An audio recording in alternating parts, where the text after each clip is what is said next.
Seniors थे इकबाल फरीदी साहब ये और ये सारे और इकबाल जाफरी साहब, तो उन्होंने एक जुमला एक दफ़ा कहा था कि जब माइक के सामने आप हों और रेड लाइट जल जाए फिर आपका कोई दोस्त नहीं, सिर्फ वही है। बिल्कुल सही है, ये सही है। हाँ बिल्कुल, प्रोफेशनलिज्म काउंट करे तो माशाल्लाह आप स्क्रिप्ट राइटिंग करती हैं, आपने बहुत सारे ड्रामे भी लिखे हैं और अपनी बुक्स भी आपने लिखी हैं, फातिमा जिन्ना साहिबा के ऊपर भी आपने लिखी है, मतलब इतने सब कुछ लिखा है। तो स्क्रिप्ट राइटिंग से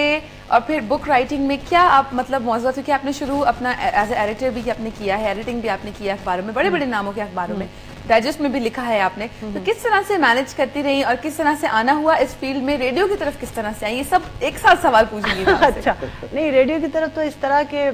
हमारे अब्बा के दोस्तों में बड़े सीनियर प्रोड्यूसर रेडियो पाकिस्तान के और बड़े मशहूर नक्काद और शायर अहमद हमदानी साहब जी, तो वो पड़ोसी, तो फिर उनसे एक दफ़ा हमने कहा, तो उन्होंने कहा कि एक प्रोग्राम था बच्चों का, तो वो ले गए और इस तरह आना हुआ। फिर एक और थे नजबी साहब, वो भी वॉकिंग डिस्टेंस पे ये लोग रहते थे, तो शुरू में तो इनकी मतलब सरबराही में आए, उसके बाद जब लाइव प्रोग्राम किए तो वो फिर जितनी ट्रेनिंग थी उसको हमने संभाल के लिखा। और दूसरी बात ये कि एक अजीब है ड्रामे के हवाले से बात कि मैंने बहुत सारे थीमेटिक प्ले और बहुत से अहम मौक़े के ख़ास मौज़ूआत के मैंने ही लिखे हैं पिछले 10-12 साल के जी। लेकिन और अजीब इत्तेफाक ये है कि कभी एक लाइन भी मुझसे ड्रामे की खुद अपनी लिखी भी नहीं बोली गई, कंपेयरिंग की, लेकिन जो ड्रामा की लाइन है ना वो इतनी मुश्किल है टीवी रेडियो की कि कभी ना मैंने सोचा और ना मुझे आता है जी, नहीं किया। लेकिन ड्रामे की जो कहना चाहिए कि जो कुछ लिखना आता है उसमें मेरे जो कैरियर में चन्ना साहब भी बड़े से कई जगह माविन रहे हैं। वो इस तरह कि एक हम लोगों ने ट्रेनिंग ड्रामे की थी, चन्ना साहब शायद 98 इस्लामाबाद वाली, हाँ। तो वो पूरी ड्रामा वर्कशॉप थी और पूरे पाकिस्तान से 2 राइटर 2 प्रोड्यूसर हर स्टेशन के बुलाए गए थे। कराची से मैं, खलील चन्ना साहब और हमारे एक दोस्त और हैं तस्लीम साहब और एक और राइटर हैं। तो आपको पता है कि पूरे पाकिस्तान से जब राइटर एंड प्रोड्यूसर जमा हो, फिर हमने जिंदगी में, जो ऑर्गेनाइजर थे वो इंग्लैंड से थे, सारे बाहर के थे, और बड़ा और वो हम कोई 15 दिन हम लोगों ने काम किया। और मुझे अभी तक ये याद आ रहा है कि उस प्रोग्राम में जितने लोग शरीक थे सिवाय मेरी नालायकी के कि मैं पीछे हूँ, सारे इस वक्त बड़े बड़े ओहदों पर हैं। चन्ना साहब पीएम हैं, हमारे एक और साथी थे कोयटा से आए थे, वो प्रोग्राम मैनेजर। कि आप बड़े तो अपनी जगह पे, आप अपनी जगह पे बड़ी हैं। बिल्कुल, मैं मां बिल्कुल ये शायद चवल मारी हुई है, ये शायद दादी वरिया, मतलब ये चीज बहुत बड़ी कि आप अपने शोबे में अपने राइटिंग में, लेकिन ये अल्लाह का करम है कि उसमें जितने वो 28 लोग थे उसमें पहले तो ये हुआ कि सब 4-4 ग्रुप हो गए। उसके बाद जो सेमीफाइनल में वो स्क्रिप्ट मेरा ही फाइनल हुआ और ऑन एयर जाने से पहले वो लॉटरी किसी और के नाम निकल गई। ये हमारी रेडीमेड स्क्रिप्ट राइटर इन के जॾहिं तव्हां मिसाल एमरजेंसी में फांसी पियासीं, असांखे फीचर लिखाइणो आहे, असांखे ड्रामो लिखाइणो आहे, असांखे टॉक लिखाइणी है, असांखे ॿारनि जे प्रोग्राम ते स्क्रिप्ट लिखणो आहे, तो सफिया कहाँ है, आ जाए, अच्छा सर क्या है मसला, मैं यहाँ हूँ, आप आ जाए, अच्छा नहीं आ सकती, ये लिख लें, ये लिख के आप आ जाए,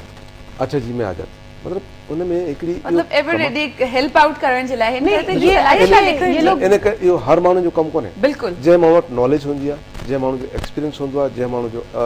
ऑब्जर्वेशन हूंदी आहे, उहो माण्हू कमु करे सघे थो, त कम खे कमांड आहे। बाकी मुझे जाए लगे तव्हां चवंदो तो बात कुछ कोन कर सकूं। एक बात होती है, देखें मेरा जितना कैरियर, क्योंकि देखें मैं आपको बताऊं मेरे वालिद की ज़बान उर्दू नहीं है,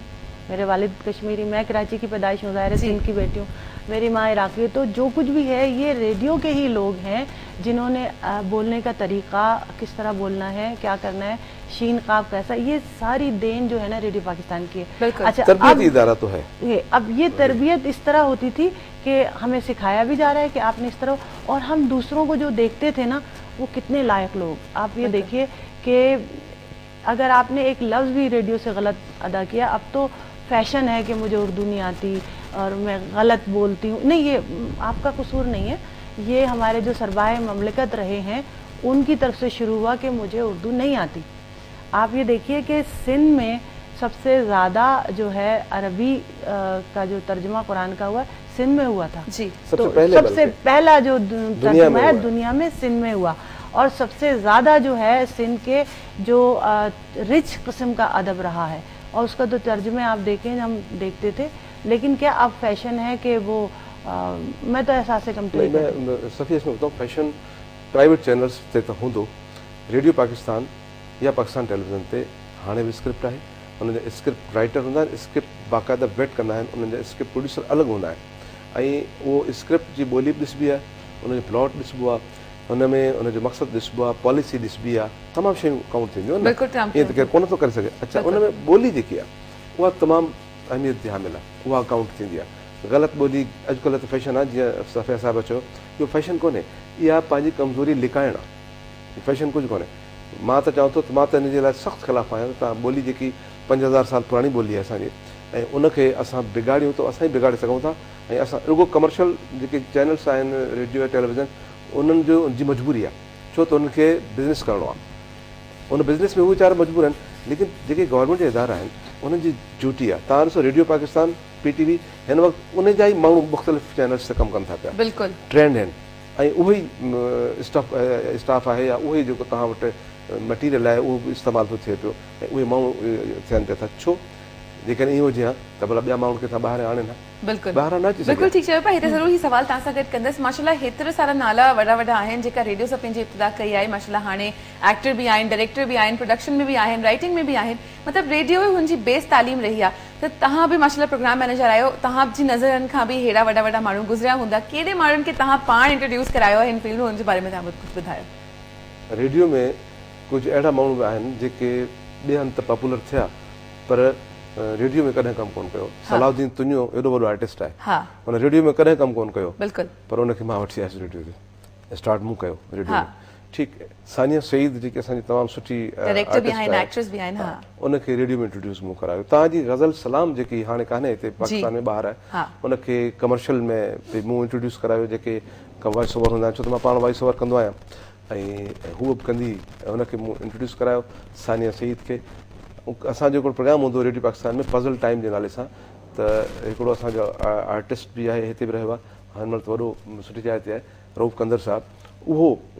ऐं हू उनखे मूं कंपेयर रखियो, मां प्रोड्यूसर हूंदुसि, ऐं उहो प्रोग्राम एॾो पॉपुलर थियो सिंध में जो असांखे हुनजी बाक़ाइदा एनिवर्सरी छा चवंदा आहिनि सालगिरह बि करणी पवंदी हुई,